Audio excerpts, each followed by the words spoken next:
নারকেল দিয়ে তৈরি করে ফেলেছি অসম্ভব মজাদার নরম তুলতুলে তালের পিঠা। আসসালামু আলাইকুম এভরিওয়ান, সবাই কেমন আছেন? আশা করি সবাই খুব ভালো আছেন। চলে এসেছি আপনাদের মাঝে নতুন একটি রেসিপি নিয়ে। আজকে তৈরি করেছি অসম্ভব মজাদার নারকেল দিয়ে তালের পিঠা। তালের পিঠাগুলো উপর থেকে খুবই ক্রিস্পি আর ভিতর থেকে হয় খুবই সফট। এই অসম্ভব মজাদার তালের পিঠাগুলো আমি কিভাবে নরম তুলতুলে করে তৈরি করেছি সেই রেসিপিটা আজকে আপনাদের সঙ্গে শেয়ার করব। আশা করি রেসিপিটা আপনাদের কাছে খুব সহজ মনে হবে। তো চলুন নারকেল দিয়ে তালের পিঠা তৈরির ফুল রেসিপিটি দেখে নেই। নারকেল দিয়ে তালের পিঠা তৈরি করার জন্য প্রথমে একটি মিক্সিং বলে দিয়ে দিচ্ছি চালের গুঁড়া। এখানে আমি আতপ চালের গুঁড়া দিয়ে দিচ্ছি। এখানে আমি প্রায় 4 কাপের মতন আতপ চালের গুঁড়া দিয়ে দিচ্ছি। আপনারা আপনাদের পরিমাণ অনুযায়ী দিয়ে দিবেন। সাথে দিয়ে দিচ্ছি ময়দা। এখানে ময়দা দিয়ে দিচ্ছি 1 কাপ পরিমাণ। আপনার চাইলে কিন্তু এখানে আটাও ব্যবহার করতে পারেন। আর এবার দিয়ে দিচ্ছি চিনি। এখানে চিনি দিয়ে দিচ্ছি 1 কাপ পরিমাণ। আপনারা আপনাদের স্বাদ অনুযায়ী দিয়ে দিবেন। এবার দিয়ে দিচ্ছি নারকেল কোড়ানো। এখানে নারকেল কোড়ানো দিয়ে দিচ্ছি 1/2 কাপ পরিমাণ। আর সাথে দিয়ে দিচ্ছি কাঁচা তাল। এখানে আমি লিকুইড তাল দিয়ে দিচ্ছি 1 কাপ পরিমাণ। সাথে আরও 1/2 কাপ পরিমাণ দিয়ে দিব। যতটুকু পরিমাণে লাগবে ঠিক ততটুকু পরিমাণে এখানে পরিমাণ অনুযায়ী তাল দিয়ে দিচ্ছি, যাতে পরবর্তীতে লাগলে আমি অ্যাড করে নিতে পারি। এবার সবগুলো উপকরণ একটি চামচের সাহায্যে খুব ভালোভাবে নেড়ে মিশিয়ে নিব। চালের গুঁড়োর সঙ্গে সবগুলো উপকরণ খুব ভালোভাবে নেড়ে মিশিয়ে নিতে হবে, যাতে কোনো প্রকার দানা দানা না বাঁধে। আর চালের গুঁড়োর সঙ্গে সবগুলো উপকরণ মিশিয়ে নেওয়ার সময় যদি মনে হয় আরও কিছুটা পরিমাণে তাল লাগবে, সেক্ষেত্রে আমি আরও কিছুটা পরিমাণে তাল অ্যাড করে নিচ্ছি। তো এখানে আমি আরও দিয়ে দিচ্ছি 1/2 কাপ পরিমাণ। একবারে বেশি তাল দিতে যাব না, তাহলে কিন্তু ব্যাটারটা খুবই লিকুইড হয়ে যাবে। তো এই পর্যায়ে আমি নেড়ে নেড়ে অল্প পরিমাণ করে তাল দিয়ে দেন একটি পারফেক্ট ব্যাটার তৈরি করে নিব। কিছুটা পরিমাণে তাল অ্যাড করে নেওয়ার পর দেখতেই পাচ্ছেন খুব ভালোভাবে নেড়ে একটি পারফেক্ট ব্যাটার কিন্তু তৈরি করে ফেলেছি। আর যেহেতু আমি তালের বড়া বানাবো, তাই তালের বড়া বানানোর জন্য কিন্তু একদম বেশি লিকুইড ব্যাটার লাগবে না, একটু ঘন টাইপের ব্যাটার লাগবে।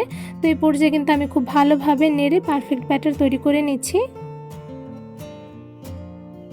চালের গুঁড়োর সঙ্গে সবগুলো উপকরণ খুব ভালোভাবে নেড়ে মিশিয়ে নেওয়ার পর দেখতেই পাচ্ছেন অ্যাকচুয়ালি কতটা পারফেক্ট করে আমি ব্যাটারটা তৈরি করে ফেলেছি। তালের বড়া তৈরি করার জন্য কতটুকু পরিমাণে ঘনত্বর ব্যাটার তৈরি করে নিতে হবে তা কিন্তু আমার ভিডিওর মাধ্যমে আপনারা আশা করি বুঝতে পেরেছেন। এখন কিন্তু পারফেক্টলি আমার ব্যাটার তৈরি করে নেওয়া হয়ে গিয়েছে। এবার এই ব্যাটারগুলো আমি 10 মিনিটের জন্য একটি সাইডে রেস্টে রেখে দিব। ব্যাটারগুলো 10 মিনিটের মতন রেস্টে রেখে দেওয়ার পরে এবার এই ব্যাটারগুলো দিয়ে আমি বড়া ভেজে নিব। তালের বড়া ভাজার জন্য প্রথমে একটি কড়াইতে দিয়ে দিচ্ছি পরিমাণ অনুযায়ী তেল।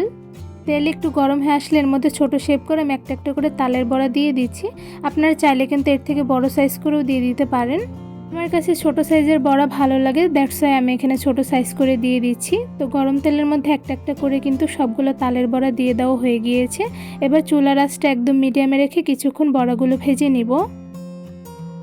কিছুক্ষণ চুলার আঁচ মিডিয়ামে রেখে তালের বড়া ভেজে নেওয়ার পরে এই পর্যায়ে দেখতেই পাচ্ছেন একটা সাইড খুব ভালোভাবে ভাজা হয়ে গিয়েছে। তো এই পর্যায়ে আমি একটা চামচের সাহায্যে বড়াগুলো উল্টে দিচ্ছি। একটা একটা করে সবগুলো তালের বড়া কিন্তু উল্টে দেওয়া হয়ে গিয়েছে। এবার চুলার আঁচটা মিডিয়ামে রেখে আরও কিছুটা সময় তালের বড়াগুলো ভেজে নিব। যেহেতু কাঁচা তাল দিয়ে বড়া বানাচ্ছি, তাই এই পর্যায়ে চুলার আঁচটা একদম মিডিয়ামে রেখে বড়াগুলো ভেজে নিতে হবে, তাহলে কিন্তু ভেতর থেকে বড়াগুলো খুব পারফেক্টলি কুকড হবে আর উপর থেকে খুবই ক্রিস্পি হবে আর খুবই সফট। তো এই পর্যায়ে বড়াগুলো কিন্তু আমার একটা একটা করে উল্টে দেওয়া হয়ে গিয়েছে। এবার সেম প্রসেসে আরও কিছুক্ষণ বড়াগুলো ভেজে নিব। তালের বড়ার একটা সাইড কিন্তু খুব ভালোভাবে ভাজা হয়ে গিয়েছে। তো এই পর্যায়ে বড়াগুলো একটু উল্টে দিচ্ছি, যাতে অপোজিট সাইডটা খুব ভালোভাবে কালার চলে আসে। তালের বড়াগুলো 6 থেকে 7 মিনিট খুব ভালোভাবে ভেজে নেওয়ার পর দেখতেই পাচ্ছেন পারফেক্টলি গোল্ডেন ব্রাউন কালার চলে এসেছে। তো এই পর্যায়ে ছাঁকনির সাহায্যে ছেঁকে বড়াগুলো তুলে নিচ্ছি। আর বাকি বড়াগুলো সেম প্রসেসে আমি সেমভাবে ভেজে নিব। এই তো খুব সহজভাবে তৈরি করে ফেলেছি অসম্ভব মজাদার নারকেল দিয়ে তালের বড়া। এই তালের বড়াগুলো দেখতে যেমন মাশাআল্লাহ সুন্দর হয়েছে, খেতে কিন্তু অসম্ভব মজাদার হয়ে থাকে। কোনো রকম ঝামেলা ছাড়াই অল্প কিছু উপকরণ দিয়ে খুব সহজে আমার ফুল রেসিপি দেখে কিন্তু আপনারা বাসায় বসে এই তালের বড়াগুলো তৈরি করে ফেলতে পারবেন। আর এদিকে দেখতেই পাচ্ছেন তালের বড়াগুলো খুব সুন্দর কালার করে ভেজে নিয়েছি, দেখতে মাশাআল্লাহ খুবই লোভনীয় লাগছে। আর এই তালের বড়াগুলো কিন্তু উপর থেকে খুবই ক্রিস্পি হয়েছে আর ভিতর থেকে হয়েছে খুবই সফট। আমি একটা বড়া আপনাদের ভেঙে দেখাচ্ছি। তো দেখতেই পাচ্ছেন উপর থেকে কতটা পরিমাণে ক্রিস্পি হয়েছে আর সাথে কিন্তু ভিতর থেকে খুবই সফট হয়েছে। নারকেল দিয়ে তালের বড়া তৈরির রেসিপিটি আপনাদের কাছে কেমন লেগেছে তা আমাকে অবশ্যই কমেন্ট করে জানাবেন। এই অসম্ভব মজাদার নারকেল দিয়ে তালের বড়া তৈরির রেসিপিটি আপনাদের কাছে ভালো লেগে থাকলে আমার চ্যানেলটি সাবস্ক্রাইব করে ভিডিওতে বেশি বেশি লাইক কমেন্ট শেয়ার করে আমার পাশেই থাকবেন। আজকে এখানেই বিদায় নিচ্ছি, দেখা হবে অন্য কোনো ভিডিওর মাধ্যমে। সবাই সুস্থ থাকবেন, ভালো থাকবেন, আল্লাহ হাফেজ।